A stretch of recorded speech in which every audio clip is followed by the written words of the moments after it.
I'm very excited to welcome Robin and Chris, aka Elephants and Castles, to my show. Welcome both. Thank you very much. Hi. Thanks for having us. You're so welcome. I love your music, guys, and congratulations on your latest release, Song for the Birds. We'll have a chat about that in a bit, but I want to start off by talking about how you guys met. So, Robin, if you tell me, how did you meet and create your band? We met whilst working in a school in an estate very close to the Elephant and Castle. And we just got chatting in the staff room, probably started talking about football, didn't we, really? And then it was football and music we bonded over. And then we started, instead of marking books, bringing acoustic guitars into the classroom and just playing songs together in the classroom after school. That's got to be a lot more fun, hasn't it? Oh, definitely. Better than marking. Anything, yeah, it's better than marking books. Anything is better, yeah. Stop talking about marking. Come on. Sorry. I've got marking to do. and we went from there, and we just thought, let's share this. We did a few open mics.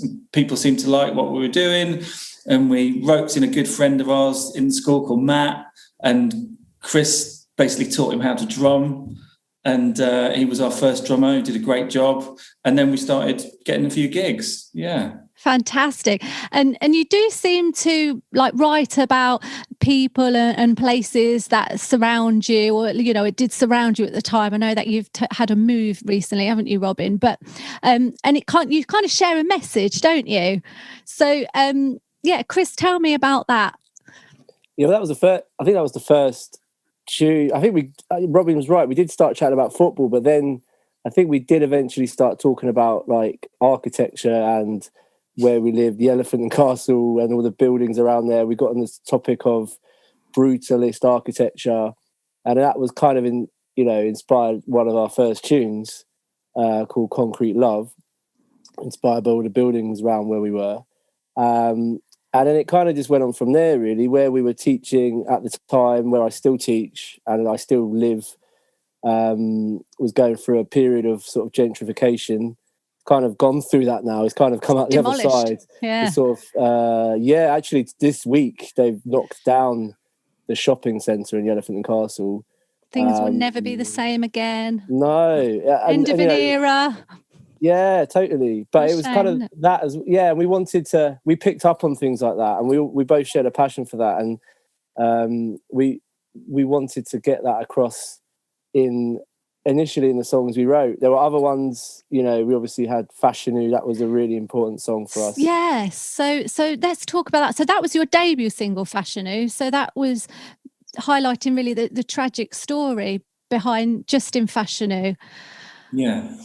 And picking up from what Chris was saying, we really want to tell stories that maybe people weren't aware of, and to highlight different things. Because if we talk to people about Justin Fashionu, not a lot of people knew his story. And it's he was the first £1 million black footballer, but no one knows who he is. The first and only at the moment openly gay professional footballer in the game. And no one really knew his name. And yeah, as a kid, I met him at a football camp. And I remember this presence that he had in a really friendly giant of a man. And when I found out that he'd committed suicide, I thought, I really want to write about this. And Chris, it's funny that one, because I have so many fond memories of how we wrote that song, because I remember, I think you were traveling at the time. Again, we were big into remote writing before it got trendy. Obviously, it got trendy this year. I know, we were pioneering it back in 2013, where I think Robin was away traveling. And I remember sending him a tune, and it had some dodgy name. I was like, I've got this music, what can we do with it? And then Robin was like, I want to tell this story. And then that's how it came about. And when we listen back to all the demos, it's really cool how it just came about, and then it became what it is today. And I think it's still one of our most not talked about, but a lot of people always go to that song when they talk about us. And I think it's one of them. I think it's the most popular on the old YouTube, and it seems to be the one that everyone keeps coming back to every year because of his anniversary of his death or his birthday, and and as like Robin said, it did after the gigs. I remember around that time, 2015, I think we released it, and the gigs were a real eye opener for a lot of people. As Robin said, they just went home, looked up a bit more, and they could come back to the next gig and told us, they couldn't believe it, what the story was.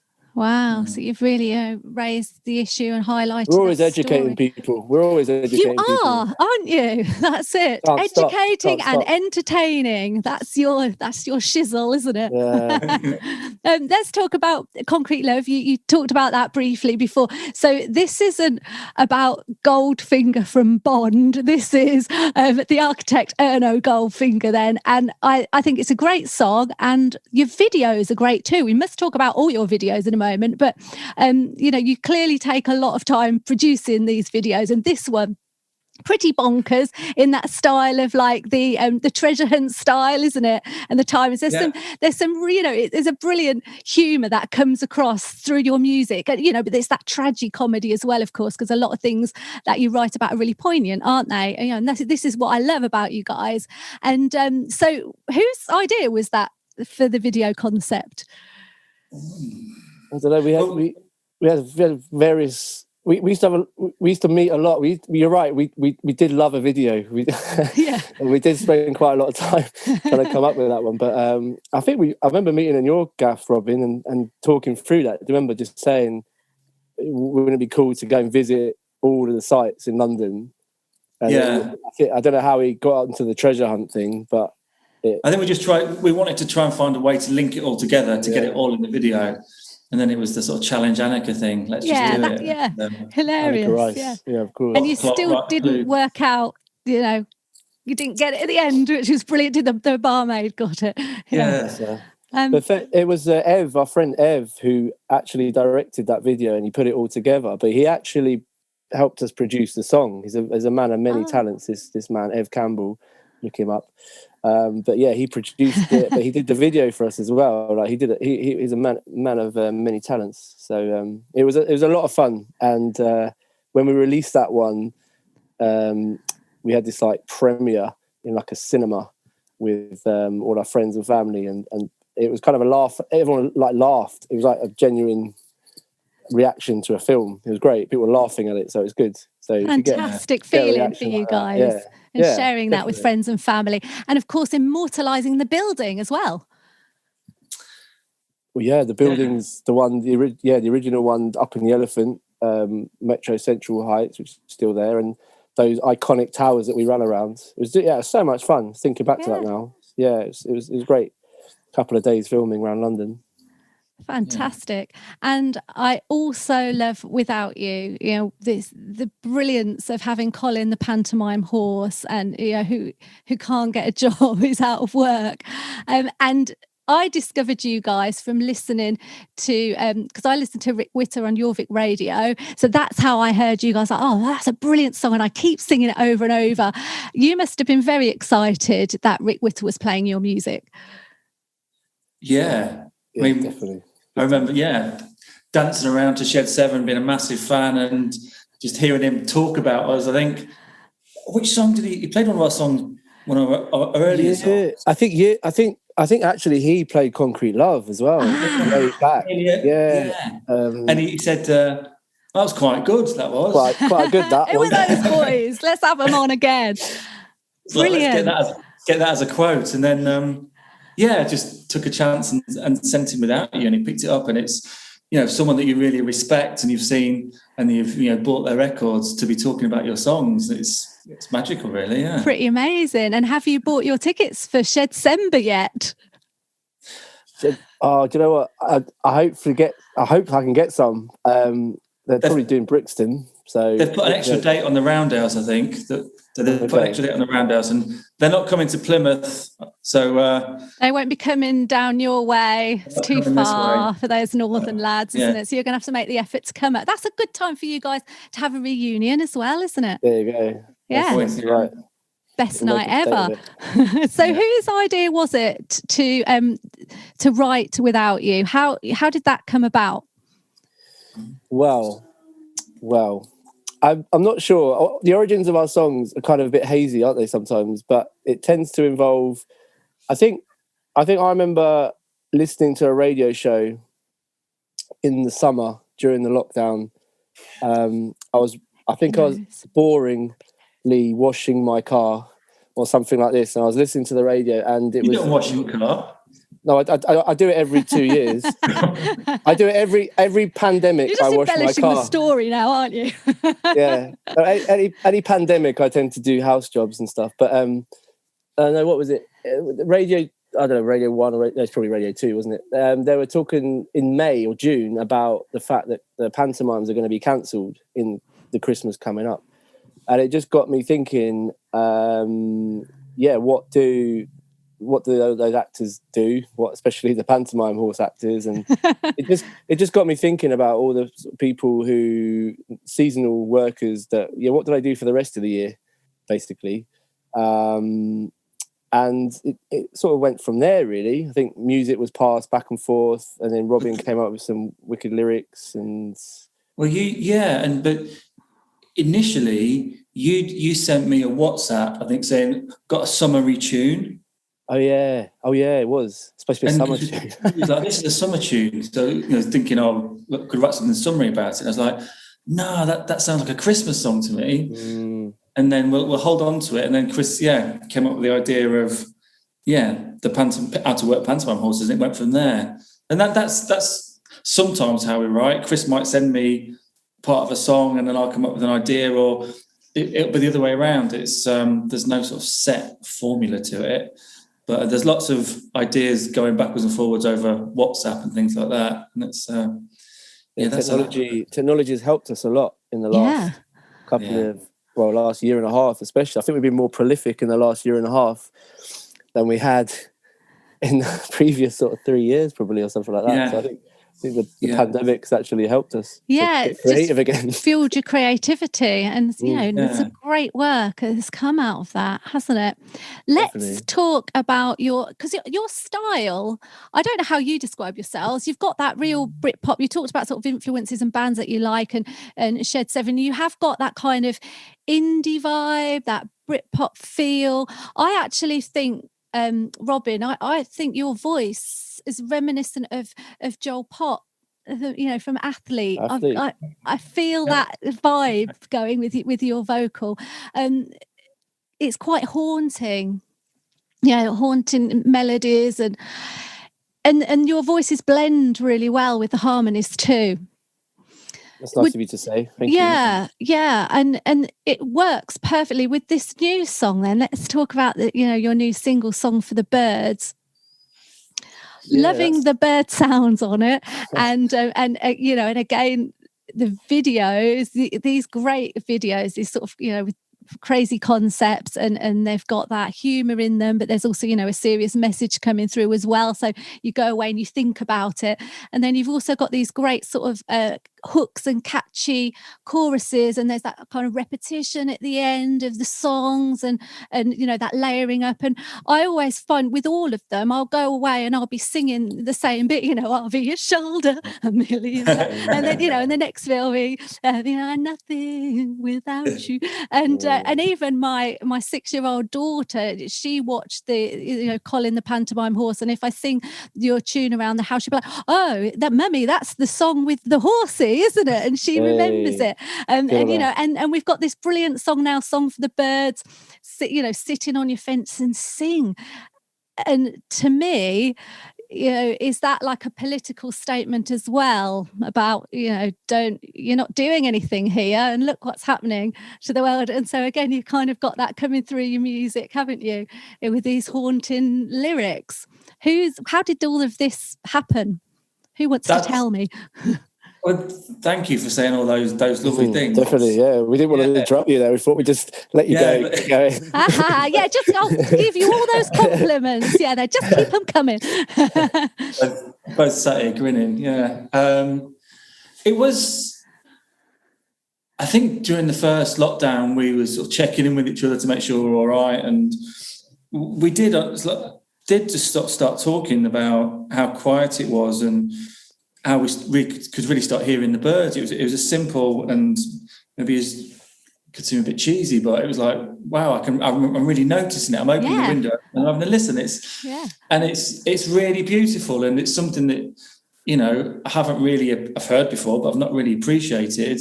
And in my head, I was just thinking, you know, what are they looking down on now?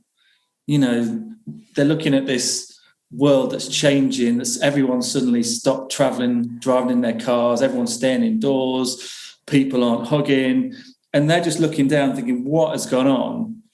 And it was sort of it was letting them know what was happening, or our perspective. And the sit on your fence thing. It is about, you know, don't be apathetic, and but then also saying that the birds, you know, you can sit on your fence and sing away because it's beautiful. And we'll listen to it. Yeah, and that's where the joy comes out of it, I suppose. Yeah, and just don't, you know, just watch what's going on down below you, that it's all sort of fall into pieces, and just letting them know what's going on. And that song musically has sort of been all over the place. Last year, because we started to write it during the first lockdown, didn't we? Yeah, it was one of the songs that probably has changed the most in a year than any of our others. And it never started. I think the lyrics were pretty much there from the beginning, but the musically it didn't sound like that at all. Like what you hear on the song, I think it was more of a folky sort of lullaby type song, wasn't it, Robin? From what I remember from the beginning. Chris's, you know, timekeeping's awful, but as a musician and someone to write with is an absolute... I'm on it. I'm on time. But on the beat anyway. He's an absolute genius. So you can say, like I said to Chris, I think we could make it sound a bit like the Velvet Underground. You know, could you put like a violin sort of drone that goes through it? And so, you know, a couple of days later, I get this WeTransfer. What does this sound like? And there's this violin drone going through it, and so we're just batting ideas backwards and forwards. And then Chris ended up saying he could use your guitar that I played really badly, but stuck together all the bad bits. It sounded all right. We could use that, and we just let it sit for, I don't know, a few months, and then decided to just strip it bare and come up with what we did. Yeah, it's fantastic. Those gigantic birds, you know, you're there playing massive birds in the background. It was really scary filming that video with those big... You had to feed them up good.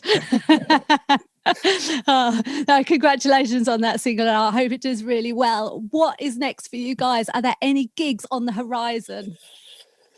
Well, we'd love to gig soon. We did have a plan to kind of meet up like last Christmas, wasn't it, and try and do a gig. We hoped that it would all be over by then and we could meet up and do a gig up this way.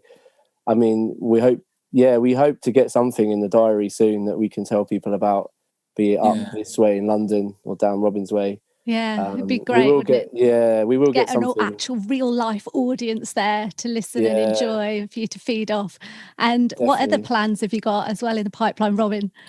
Well, we're keeping busy. We've started to write a show as well. You could call it a musical, but I've written a script for, and you know, we're writing songs to. So there's going to be 12 or more original songs to go with it. It's just in development at the moment, but it's an exciting thing to do, and it's something that's going to be on a similar vein to what we've done as Elephants and Castles, as in the songs will give a message, the show will give a message, there'll be some social commentary, there'll be some humour in there, and it's keeping us busy because, you know, we released Without You and Song for the Birds, and we've got another song up our sleeve for maybe later in the summer. Ooh, exciting. Yeah, we're looking forward to sharing that. And what's it about? Just a little teaser, just a tiny, just a word. It might turn everyone off if you tell you what it's about. Well, it's more of a sort of indie pop, so it might sound a bit more down the Shed 7 route, hopefully. Interesting. And we are secret. Sorry, I'm interrupting you, Chris. No, I didn't know whether to say this or not, but Robin's going to do it. He's going to take the plunge. I think, Do it, Robin. We love trains. Oh, wow. Train spotting. Interview ended. Yeah, bye, leave. We've wow. never actually... No, this is interesting stuff. So you like to watch trains and take the numbers down and know the different... No. But it's sort of... We like talking about trains and we like stations. I think for me, it's the people you see in the stations and the nostalgia of seeing the old trains. And it's something that, we have got in common. So it's going to be... It's going to be for the train spotters of the world unite. That's what it's going to be. Oh, an exclusive. That's what the next song's about. That's going to make it trendy. Very cool to me. I wonder what that catchy chorus is going to be when it comes to the train spotting or the spotting of the people. Oh, well, look, it's been so much fun chatting to you both. Thanks so much for joining me. I've really enjoyed meeting you both, and best of luck with everything. Send me the train song, and that's what it's going to be called. Yeah. And you can tell your 6-year-old daughter that. Yeah, that's it. Choo choo. And best of luck with everything. Thanks so much. Thank you very much. Thanks for having us.